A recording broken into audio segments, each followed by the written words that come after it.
पे निखार और ना सुंदर तोरे बार कपड़ा में भरल खोबार तुम तो कितनी फुहरी हो तुम कितनी फुहरी हो तुम बहुत फुहरी हो बहुत ज्यादा फुहरी हो। अरे कौन कहता कि हम ओकरे प्यार में पागल बानी। अरे कौन कहता कि हम ओकरे प्यार में पागल बानी। अरे कौन कहता हम ओकरे प्यार में पागल बानी। हम तो खाली ओके लेवे खातिर रात भर लगल बानी।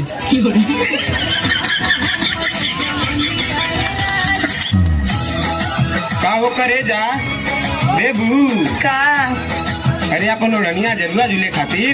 हाँ तो उड़निया फाड़ी तार गड़ियो फाड़ दी। बात पर बात ना होला तो बात रोवेला। दिन में कीच काच होला तो रात रोवेला।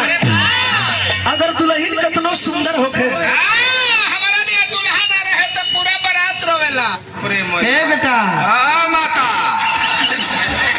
होश में बोला। हमार पद ह। अच्छा एक मतलब तू पद ही हो का। हक एवरी पद। हग पद हक पद ना पगला हक पद। अच्छा हाँ बेटा हुआ तो बेटा मती रहा। अच्छा तू मम्मी हूँ तो हम पिया हमार भूख लगल का भइल बोलो। ए राजा जी जनता नहीं जब भी पुरवैया हवा बहती है लो तो रात में हमरा चोली से जब जब पसीना जाता नो हमर रुआ खाड़ हो जाता। लगैलू हला बता देलू हल्ला में कि तहर रुआ खाड़ हो जाता पसीना से। पितृ देवता ब्राह्मण लोग बैठल बानी। हम ना बताते हमार का खाड़ होता ना हमरा बता।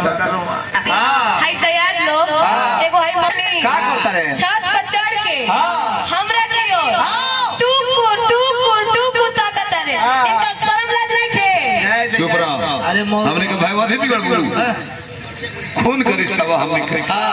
हमार बड़ भाई हवे कटियो कर देखन जाते ना जाए ना दे ना दे हमार भाई हवे वो सूत के भाई है बैठ के भाई है गाड़ी बना के भाई करने के